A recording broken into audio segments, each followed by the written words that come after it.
नमस्कार, जय जोहार। साथियों, जागो पंच में आप सभी का हार्दिक स्वागत, अभिनंदन। साथियों, जागो पंच आपके सामने पौराणिक कथाओं की पोल खोल प्रस्तुत करता है। आज हमारे समाज में आप सभी लगातार देख रहे हैं, जगत गुरुओं की बड़ी भरमार होती जा रही है और बहुत सारे पहले भी जगत गुरु रहे हैं और इन जगत गुरुओं में आपसी विवाद मतभेद भी रहा है। इन्हीं मतभेदों के चलते आप सभी को ये लगातार देखने को मिला होगा कि एक पुस्तक किसी जगत गुरु ने लिखी और दूसरे ने उसका तुरंत खंडन किया। इसी खंडन में आज मैं बताने वाला हूं, आपके सामने प्रस्तुत करूंगा हनुमान के जन्म का चित्रण। हनुमान को पवन तनय और शंकर सुवन ये क्यों कहा जाता है? शंकर सुवन कहा जाता है यानी शंकर के पुत्र। तो बहुत सारी बातें हैं जो आपके दिमाग में रहती होंगी कि अरे एक ही व्यक्ति है, कभी वो केसरी नंदन हो जाते हैं, कभी वो पवन के हो जाते हैं, कभी वो शंकर जी के हो जाते हैं। आखिर मामला क्या है? ये मामला है, आपने अभी एक मतलब जगत गुरु हैं राम भद्राचार्य, तो उन्होंने बोला है तुलसीदास ने जो लिखा था वो दूसरा लिखा था, आज सबने उसको गलत कर दिया। गलत क्या कर दिया है उनके मुंह से सुनिए और उसके बाद फिर मैं आपको पूरी कहानी बताता हूं कि वास्तविक है क्या। नंदन शंकर सुवन कभी नहीं कहा। शिव जी हनुमान जी शंकर जी के बेटे नहीं हैं, शंकर जी ही हनुमान जी हैं। और सब तो साथियों, आप सभी ने देखा कि ये अपने आप को स्वयंभू यानी स्वयंभू जगत गुरु कहने वाले लोग क्या क्या कह डालते हैं। अब मैं आज साक्ष्य दूंगा कि ये जो राम भद्राचार्य कह रहा है वो हनुमत रहस्य पुस्तक में लिखा गया है, स्पष्ट किया गया है कि वो शंकर सुवन ही थे। शंकर सुवन ही थे। वह स्वयं केसरी जो उन्होंने लिखा है, स्वयं ये जो अभी राम भद्राचार्य ने कहा वो बिल्कुल भी नहीं है, वो शंकर सुवन ही है। यानी कि ये पीछे की बहुत सारी पौराणिक किताबों को अपने आप रद्द कर दे रहा है। तो आप सभी को पता होगा कि जब ये खुद सेटिस्फाई उससे नहीं है तो हमको क्यों देते हैं? हमको क्या प्रैक्टिकल के लिए इन्होंने संसाधन समझ रखा है क्या कि जब जो आए दिल में बता के हमारे दिमाग से खेल के चले जाओ क्योंकि तुम जगत गुरु बन गए हो स्वयंभू? यही बात मैं आज हनुमत रहस्य पुस्तक से लेके आया हूं और सिद्ध करूंगा कि आज का ये जो जगत गुरु बना पड़ा है, जो कहता है कि मैं स्वयं प्रकांड विद्वान हूं, मैं दूसरे जगत गुरु की बात उनके सामने रख रहा हूं। आप स्वयं निर्णय लीजिए कि आखिर हनुमान को इन लोगों ने क्या समझ रखा था, जो ही आए वो कहते ये मेरा है। ये बात सोचने वाली है। आइए चलते हैं हनुमत तत्व विमर्श यानी इस पुस्तक पे अनंत श्री विभूषित ऊर्ध्वान्याम श्री काशी सुमेरु पीठाधीश्वर जगत गुरु शंकराचार्य स्वामी श्री शंकरानंद सरस्वती जी महाराज, इस पुस्तक में इनके नाम से ये शीर्षक दिया गया है और आप सभी पढ़ भी सकते हैं, डिस्प्ले भी हो रहा है।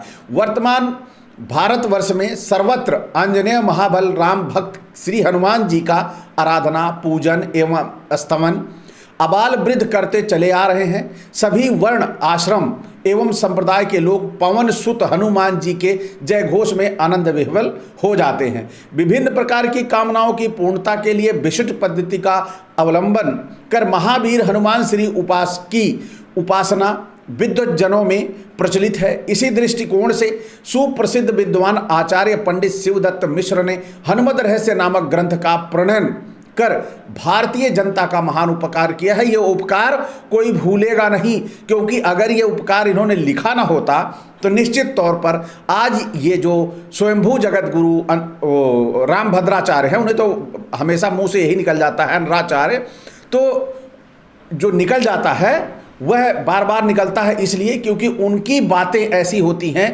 जो एक साधु सन्यासी जगत गुरु की तरह नहीं है। अंधा बांटे रेवड़ी नित अपनों को दे, उनकी बातों से सीधा चलता है। जो उनको खुश करता है वो उसी के लिए काम करते हैं, उसी की बात करते हैं और समाज की बात नहीं करते। तो साथियों, आइए चलते हैं पुस्तक की ओर और बताते हैं कि ये शंकर सुवन के बारे में जो बोल बैठा है वो बोल वचन वो पीछे वाले सारे जगत गुरुओं को झूठा साबित कर रहा है। पुराणों एवं ऐतिहासिक ग्रंथों में हनुमान जी की उत्पत्ति तथा चरित्र के विषय में विभिन्न प्रकार से वर्णन होता है। श्री हनुमान जी शंकर सुवन केसरी नंदन, देखिए लिखा है ना, शंकर सुवन केसरी नंदन और पवन सुत आदि विभिन्न नामों से वर्णित होते हैं। संत शिरोमणि गोस्वामी तुलसीदास जी हनुमान चालीसा में लिखते हैं, शंकर सुवन केसरी नंदन और अंजनी पुत्र पवन सुतनामा के रूप में से शंकर सुवन केसरी नंदन और पवन सुत नामों से स्तुति करते हैं। और जो ये स्वयंभू जगत गुरु हैं, उन्होंने इस किताब को और जो जगह लिखा हुआ है वो सारा का सारा बदल दिया। फिर यहाँ पर लिखा गया है शिवा अवतार हनुमान, यानी शिव के अवतार हैं हनुमान।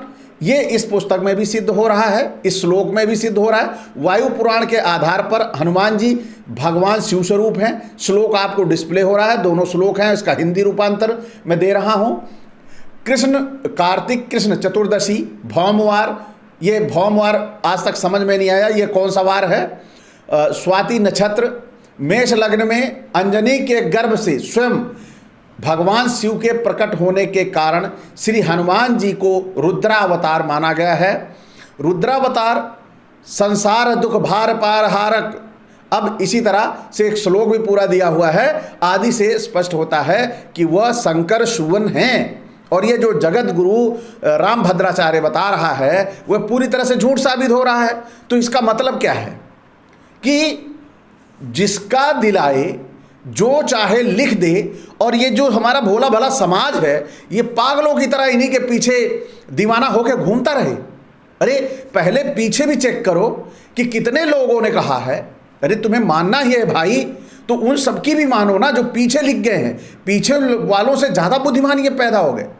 तो इसी तरह जैसे पीछे से चलता आ रहा ये पौराणिक इतिहास है, आज ये जो राम भद्राचार्य बोल रहा है ये आगे चल के, है ना, इसकी बातों को प्रमुखता में लाके पीछे की बातों को छिपाएंगे, है ना। जैसे अब जितने सारे बहुत सारे लेखक थे उन लेखकों की बातों का कोई तरजीह नहीं दे रहा, कोई महत्व नहीं दे रहा। अब ये शिवदत्त मिश्र ने लिखी पुस्तक है हरमद रहस्य, इसमें शंकराचार्य ने कहा है। अब शंकराचार्य की बातें को पूरी के पूरी मिट्टी डाल दी राम भद्राचार्य ने। आखिर ये कौन होते हैं जो हमारे इस भारतीय समाज को आकर धार्मिकता और अंधविश्वास का पाखंड में डालकर उनका सर्वस्व हर लेते हैं? यही हमें समझना होगा। अब आज मैं ये शंकर सुवन वाली बात पे मैं इसको आज झूठा साबित करूंगा, ये मैंने आपसे कहा है। शंकर सुवन हनुमान, अब पुस्तक में लिखा हुआ है शंकर सुवन हनुमान, और राम भद्राचार्य कहता है शंकर स्वयं केसरी नंदन। और इसमें स्पष्ट भी हो जाएगा कि कैसे है वह शंकर सुवन। गोस्वामी तुलसीदास ने हनुमान चालीसा में शंकर सुवर केसरी नंदन ऐसा उल्लेख किया है। यह पाठ भी उपयुक्त ही है क्योंकि शिव पुराण में हनुमद उत्पत्ति की एक कथा मिलती है जो इस प्रकार है। किसी समय भगवान शंकर ने विष्णु से कहा कि आपके सभी स्वरूपों का दर्शन किया। हे विष्णु, मैंने आपके सभी स्वरूपों का दर्शन किया है परंतु मोहिनी रूप का अब तक दर्शन नहीं किया। ललायित रहते थे भगवान भी कि भाई हम भी देखें ये मोहिनी होती क्या है। सुना है मोहिनी के नाम से जो देखो वही प्रभावित हो जाता है, पीछे पीछे घूमने लगता है। तो शंकर जी भी ललायित हुए कि मोहिनी आखिर है क्या। सुंदरता, और यूं समझो कि वो ऐसी सुंदरता थी कि जैसे शंकर जैसे लोग फिसल जाते। तो मोहिनी आम मानवों का क्या दशा करेगी ये तो आप सभी समझ ही सकते हैं। फिर देखिए यहाँ हमारे शंकर जी के साथ क्या हो रहा है। जब उन्होंने रोका कि नहीं भाई तुम मत देखो, विष्णु ने नहीं बोले, हम नहीं, हमको देखना है प्रभु, दिखा दो, फिर कृपया उस रूप का भी हमें दर्शन कराइए। शंकर जी ने कहा हमको कराइए ही भाई। फिर तदनुसार उन्हें भगवान के मोहिनी रूप का दर्शन हुआ। कहते हैं कि उस रूप के साक्षात्कार होते ही भगवान शंकर का तेज स्खलित हो गया। तेज किसको कहते हैं? वीर्य, यानी उनका शीघ्र पतन हो गया। और उस तेज को सप्त ऋषियों ने अब वहाँ पर देखो जहाँ शंकर जी और विष्णु जी बैठे हुए थे, बड़ी मज़ेदार कहानी है, आपको अच्छी लगेगी।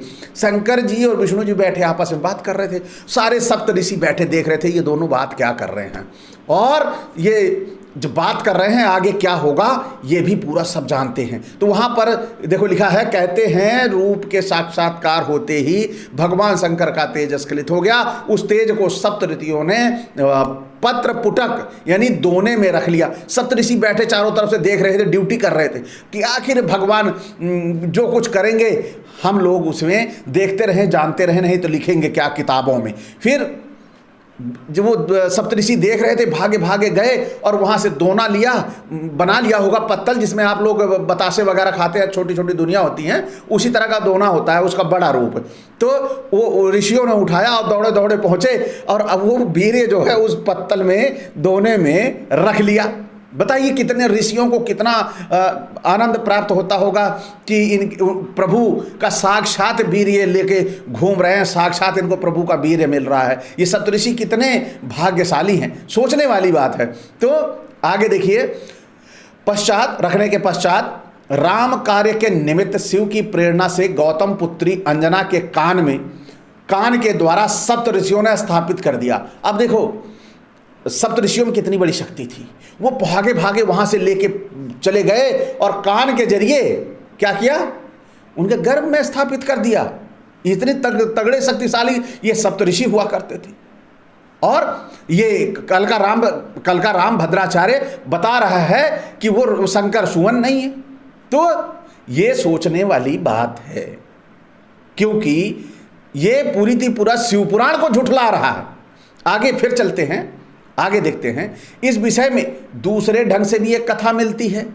मोहिनी दर्शन से स्खलित शिव शंकर के तेज को देखकर शिव और विष्णु ने उसके विषय में विचार विनिमय किया कि दोनों ने मुनि रूप धारण कर उस तेज को पत्र द्रोण में देने की, दोने में स्थिति वही है यहाँ भी कि उसको दोने में रख लिया और अरण्य प्रदेश में जाते समय तपह परायण एक कन्या अंजनी को देखा। अंजनी यानी अंजना यानी केसरी की पत्नी को देखा। फिर यहाँ पर तब ये बता रहे हैं कि तब वो पत्नी नहीं थी शायद। आगे देखते हैं, और मुनियों ने कहा कि ए तपस्विनी कन्या, क्या तुमने दीक्षा लिया है? यानी ये दीक्षा क्या होती है ये तो हमें भी नहीं पता भैया, लेकिन अब चलते हैं दीक्षा क्या होती है। बिना दीक्षा के तपश्चर्या फलीभूत नहीं हो सकती, अतः तुम्हें दीक्षा लेना आवश्यक है। उस कन्या ने कहा, मुनिवर मैं दीक्षा लेने के लिए अन्यत्र कहाँ जाऊं, आप ही दीक्षा दे दें। पुनः मुनि वेशधारी विष्णु ने अंजना को दीक्षा दी। दीक्षा देते समय शंकर तेज को मंत्र से अभिमंत्रित कर कान के द्वारा अंजना के गर्भ में स्थापित कर दिया। भैया आप आए हो, आपको दीक्षा देनी चाहिए, आप दीक्षा देने के बहाने गर्भवती कर रहे हो। आप कौन से प्रभु ईश्वर हो भाई? आखिर ये प्रभु ईश्वर को बनाने वाला कौन है भाई? समझने वाली बात है। इन्होंने देखो ईश्वर के साथ कितना भद्दा मजाक किया है। ईश्वर को बता दिया कि वो पृथ्वी पर आए हैं और घूम रहे हैं, और वो खुद उनका तेज निकल गया है यानी वीर निकल गया है, तो उसको स्थापित करने के लिए व्यवस्था करने के लिए ढूंढ रहे हैं। अरे वहीं छोड़ के चले जाते भाई, लेकिन उसको व्यवस्थित करने से ये बूंद बूंद भी बेकार ना जाए।